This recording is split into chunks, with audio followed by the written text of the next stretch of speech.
السلام علیکم ورحمۃ اللہ وبرکاتہ۔ دجال کے فتنے کے بارے میں ہم آپ کو باخبر کرتے ہوئے یہ دوسری قسط پیش کرنے کی سعادت حاصل کر رہے ہیں۔ دجال کا فتنہ بڑا عظیم فتنہ ہے۔ نبی کریم صلی اللہ علیہ وسلم کو اپنی امت کے بارے میں اس فتنے کا بہت خوف تھا۔ تمام انبیاء سابقین نے بھی اپنی امتوں کو دجال کے فتنے سے خبردار کیا تھا۔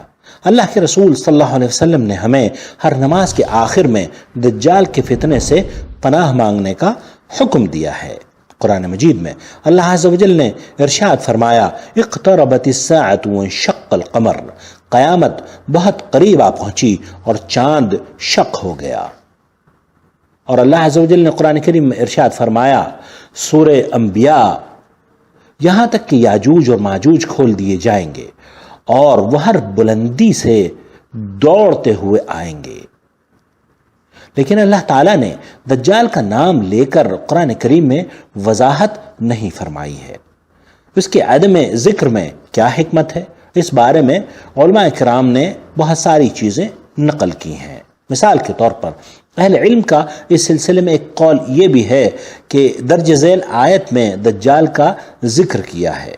قرآن کریم میں اللہ عز و جل نے سورہ انعام آیت نمبر 158 میں فرمایا، جس روز تمہارے پروردگار کی بعض نشانیاں آ جائیں گی تو جو شخص پہلے ایمان نہیں لایا ہوگا اس وقت اسے ایمان لانا کچھ فائدہ نہیں دے گا، کیونکہ اس بات کی وضاحت نبی کریم صلی اللہ علیہ وسلم کی اس حدیث سے بھی صاف ہوتی ہے جس میں آپ علیہ الصلوۃ والسلام نے فرمایا، جب 3 چیزیں ظاہر ہو جائیں گی تو کسی ایسے شخص کا ایمان اسے فائدہ نہ دے گا جو پہلے سے ایماندار نہ ہوگا۔ دجال کا نکلنا، خروج دابہ اور سورج کا مغرب سے طلوع ہو جانا، اسے صحیح مسلم نے روایت کیا ہے۔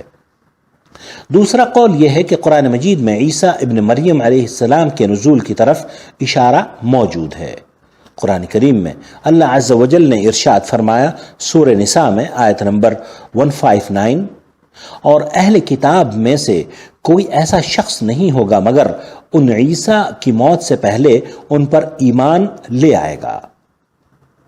اور اللہ عز و جل نے ارشاد فرمایا سورہ الزخرف آیت نمبر 61 میں، وَإِنَّهُ لَعِلْمٌ لِلسَّاعَةِ فَلَا تَمْتَرُنَّ بِهَا وَاتَّبِعُونِ، اور وہ عیسیٰ علیہ السلام قیامت کی ایک نشانی ہے، تو اے لوگو اس قیامت میں تم ہرگز شک نہ کرو۔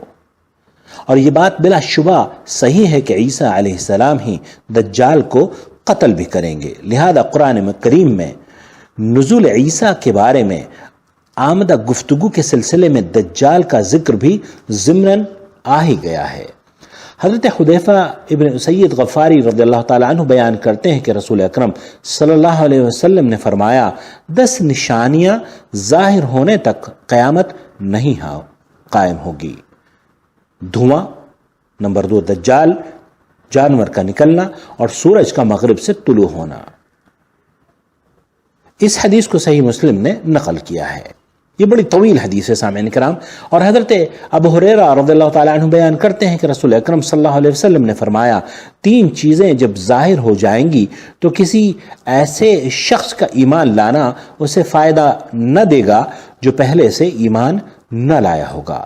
سورج کا مغرب سے طلوع ہونا، دجال کا نکلنا، اور زمین میں سے ایک بڑے جانور کا نکلنا، اسے بھی صحیح مسلم نے نقل کیا ہے۔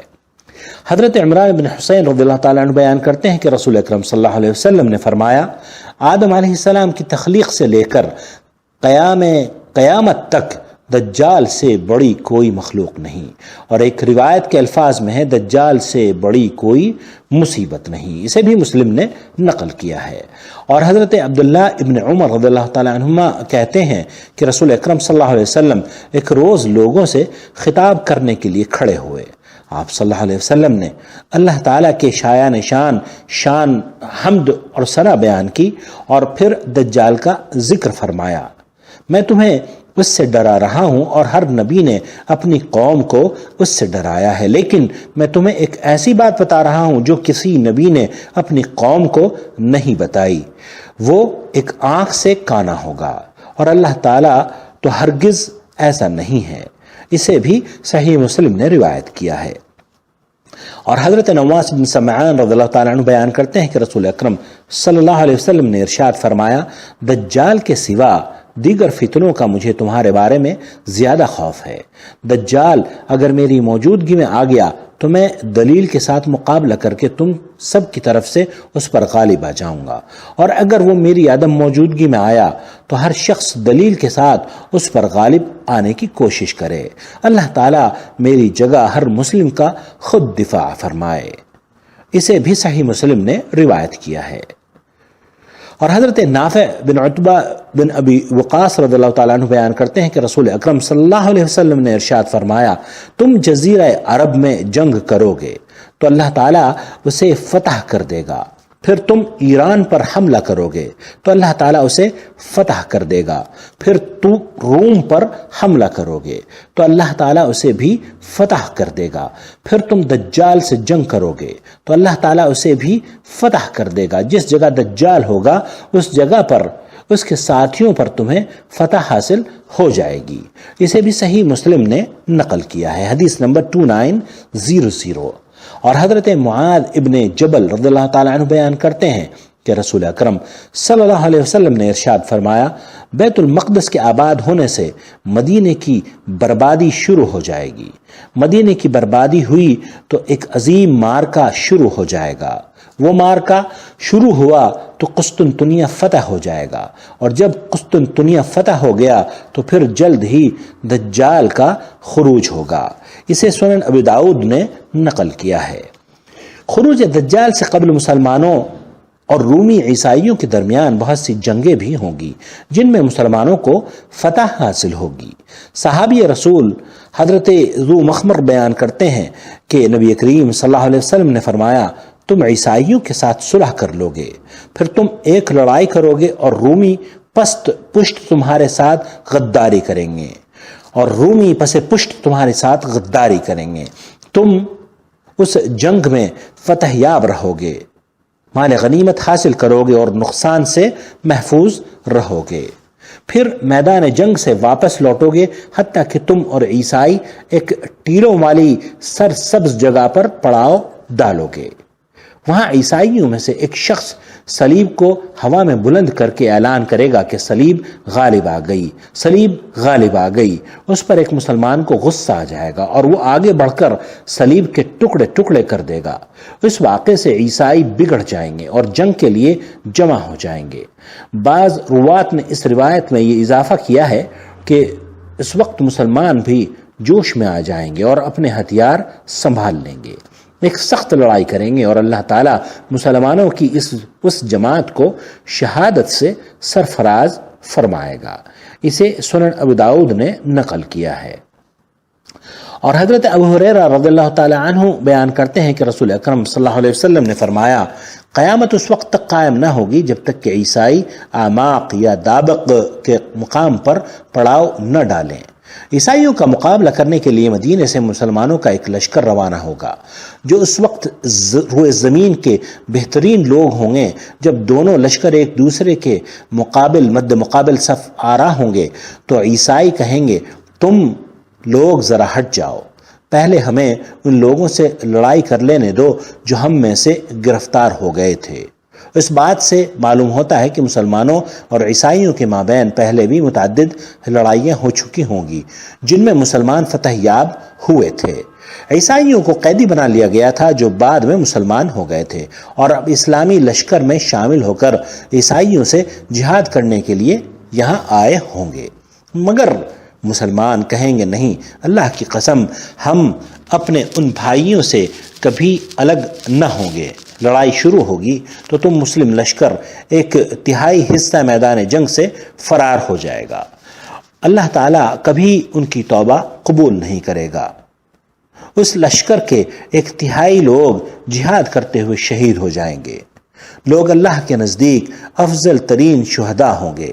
باقی ایک تہائی لشکر لڑائی میں فتح حاصل کرے گا۔ یہ وہ لوگ کبھی فتنے میں مبتلا نہیں ہوں گے، اور یہ لوگ وہی ہوں گے جو قسطنطنیہ کو فتح کریں گے۔ جب وہ اپنی تلواریں زیتون کے درختوں سے لٹکا کر مال غنیمت تقسیم کر رہے ہوں گے تو شیطان ان کے درمیان آ کر آواز لگائے گا کہ لوگوں، تمہارے بعد مسیح دجال تمہارے گھروں میں داخل ہو چکا ہے۔ اس سے شیطان کا مقصد انہیں گھبراہٹ، خوف میں مبتلا کرنا اور متنفر کرنا ہوگا۔ لشکر اسلام کے فوجی وہاں سے نکلیں گے اور وہ دجال کی طرف متوجہ ہوں گے۔ شیطان کی یہ خبر تو باطل ہوگی، مگر جب وہ شام میں پہنچیں گے تو واقعی مسیح دجال کا ظہور ہو چکا ہوگا۔ اسے صحیح مسلم نے روایت کیا ہے۔ اور حضرت ابو امامہ باہلی رضی اللہ تعالیٰ عنہ بیان کرتے ہیں کہ رسول اکرم صلی اللہ علیہ وسلم نے فرمایا، خروج دجال سے قبل 3 برس بہت سختی اور شدت کے ہوں گے۔ لوگ ان سالوں میں خوراک کی شدید قلت کا شکار ہوں گے۔ پہلے برس اللہ تعالیٰ آسمان کو حکم دے گا کہ وہ اپنی 1/3 بارش روک لے، اور زمین کو حکم دے گا کہ وہ اپنی 1/3 پیداوار روک لے۔ پھر اگلے برس آسمان کو حکم دے گا کہ وہ اپنی 2/3 بارش روک لے، اور زمین کو حکم دے گا کہ وہ اپنی 2/3 پیداوار روک لے۔ تیسرے سال اللہ تعالیٰ آسمان کو حکم دے گا کہ وہ اپنی تمام بارش روک لے، اور زمین کو یہ حکم دے گا کہ وہ اپنی ساری پیداوار روک لے۔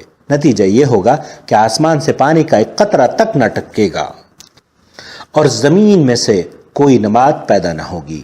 روئے زمین پر جتنے بھی سایہ دار درخت ہوں گے تباہ و برباد ہو جائیں گے، مگر جس کو اللہ چاہے گا وہ بچ جائے گا۔ یعنی ایک قلیل تعداد کے سوا سب درخت مرجھا کر سوکھ جائیں گے۔ اسے سنن ابن ماجہ نے باب الفتن میں نقل کیا ہے۔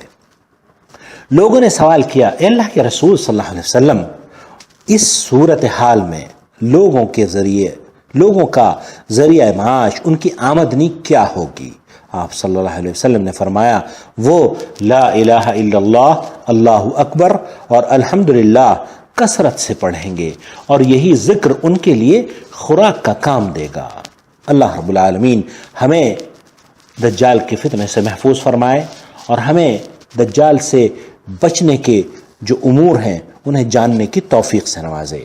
ہمیں اللہ رب العالمین ان پیغامات کو سن کر عمل کرنے کی توفیق عطا فرمائے، اور اللہ رب العالمین جو نبی کریم صلی اللہ علیہ وسلم کی احادیث ہم آپ کی خدمت میں پیش کر رہے ہیں، ہم آپ سے درخواست کریں گے کہ انہیں دوسروں کے ساتھ شیئر کریں۔ اس پیغام کو عام کیجیے، اور دینی پیغامات کے حصول کے لیے اس نمبر کو نوٹ فرما لیجئے، 0096650468631 کا خیر مقدم کرتے ہیں، اور انشاءاللہ تعالی امید کرتے ہیں کہ یہ معلومات آپ کے لیے اور ہم سب کے لیے اللہ کی رضا حاصل کرنے کا ذریعہ بنے گی۔ اپنے بھائی محمد عاقل کو اجازت دیجیے اس امید پر کہ ان پیغامات کو آپ عام کریں گے۔ والسلام علیکم ورحمۃ اللہ وبرکاتہ۔ اخوکم فی اللہ محمد عاقل، جدہ، مملکت سعودی عرب۔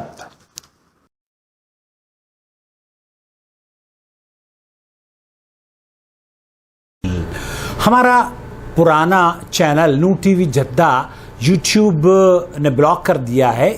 یہ چینل، جس چینل پر آپ اس وقت مجھ سے مخاطب ہیں یا میں آپ سے مخاطب ہوں، یہ ہمارا نیا پودا ہے، نیا چینل ہے۔ ابھی تک اگر آپ نے اسے سبسکرائب نہیں کیا ہے تو پلیز سبسکرائب کر لیجئے، اور بیل آئیکن دبا کر آل نوٹیفیکیشن ضرور الاؤ کیجئے، کیونکہ یوٹیوب کی تحقیق کے مطابق بہت سے ہمارے ویورز ابھی تک ویڈیوز تو دیکھتے ہیں لیکن انہوں نے سبسکرائب بھی نہیں کیا ہے، اور سبسکرائب کر لیتے ہیں تو بیل آئیکن نہیں دباتے اور آل نوٹیفیکیشن بھی الاؤ نہیں کرتے۔ اور ان کی شکایت ہمیشہ رہتی ہے کہ عاقل صاحب، ہم نے آپ کو سوال بھیجا تھا، آپ نے سوال کا جواب نہیں دیا، اور ہم سوال کا جواب دے چکے ہوتے ہیں، آپ نے چونکہ نوٹیفیکیشن الاؤ نہیں کیا تو اطلاع آپ تک پہنچ نہیں پاتی۔ پلیز پلیز پلیز چیک کر لیجئے کہ آپ نے نوٹیفیکیشن الاؤ کی ہوئی ہے یا نہیں۔